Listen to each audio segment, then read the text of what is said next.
Hoxe foi o Blue Monday, o chamado día máis triste do ano, aínda que non todo o mundo o viviu igual. Hai quen afrontou este luns con bo ánimo, outros, en cambio, con algo menos de enerxía, pero a maioría afirman non creer neste tipo de tópicos. O día de hoxe tivo un matiz un tanto distinto, e é que o Blue Monday chegou sen apenas decatarnos, sendo recoñecido popularmente como o día máis triste do ano. Porén, a xornada non responde para moitas persoas a ese tópico. Hai quen asegura ter comezado o día con bo ánimo e incluso con enerxía, afastándose da idea de que este luns sexa especialmente negativo. Pois eu estou contento, eu estou feliz sempre. Eu levanto má mañá rindo xa. Estamos moi contentos, somos felices, xa o principal.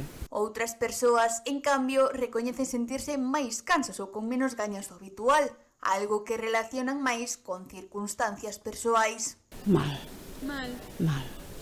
Mal porque estou operada, teño aquí un dispositivo e collín unha bacteria. Empecé a tomar os antibióticos. A miña prima non me extraña porque hai 4 ou 5 meses que lle morreu o marido. É mal. Aínda así, a maioría coincide en que o Blue Monday non deixa de ser unha etiqueta sen base científica sólida. Non creo, eso son tonterías que poñen, porque os días están todos iguales.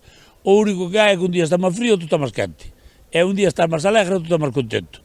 Non vais a decir que hoxe vai ser o día dos cans e malo o día das galiñas. Non, principalmente nas mulleres, pois temos moitos días así, sabes? Porque se temos bebés, como tuven eu 2 en 7 anos, pois pásalo mal, porque se che ten fiebre ou se pasas moitos días así, sin dormir. A ver, hai momentos que estás triste, pero por outras dificultades, entendes? Pero non.